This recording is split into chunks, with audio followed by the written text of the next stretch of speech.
you decided that you would start working with banks, and your approach was to start doing BPOs? Yes, yes. I was always very strong at prospecting to get listing appointments in traditional sales and retail. So for me, that was an easy thing to do, to pick up the phone and just prospect to these banks.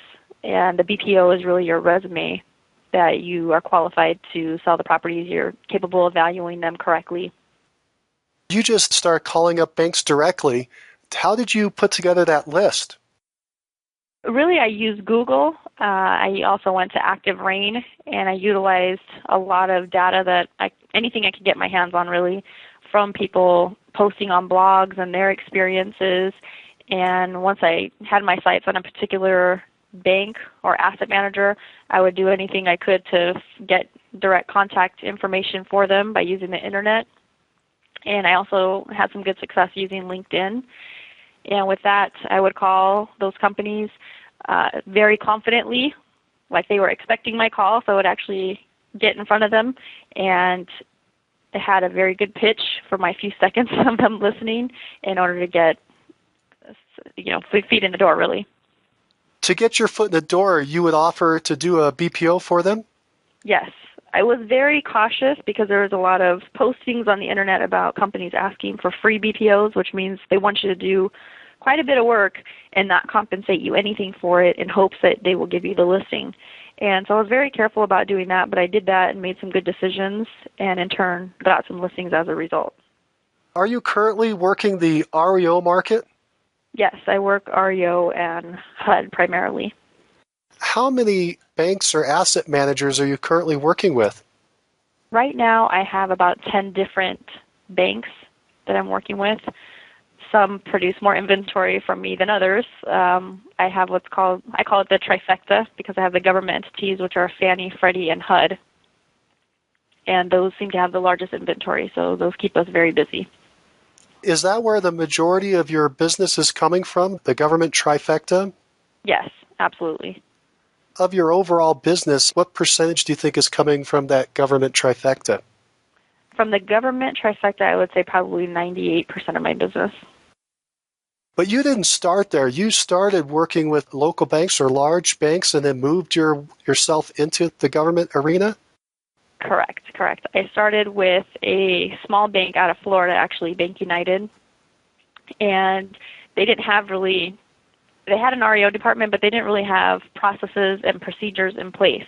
So that was very nice for me because I was able to collaborate with the asset managers as we went along on how we would do things, because REO at that volume was a new thing for most banks, especially some smaller banks. But Bank United had a lot of subprime loans that they had made.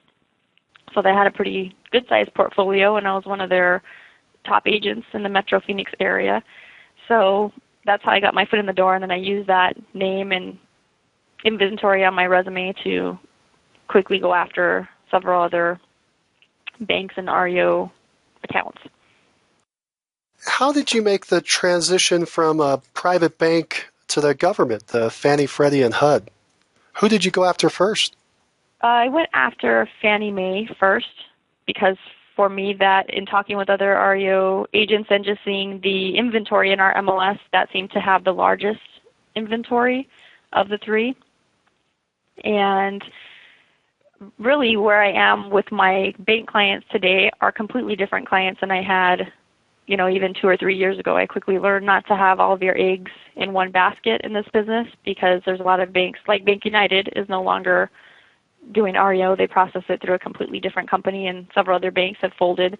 So it's very important so that you don't go out of business yourself when you have such a high percentage of business in REO that you diversify and not keep all those eggs in one basket. So I went after Fannie Mae. I got a contact name and continuously just kept touching base. Very carefully, you can't contact too often because then you'll be a bother to the asset manager or to your contact, but just slightly touching that person, and when you touch them at the right time, there seems to always be some opportunity as long as you get there at the right time.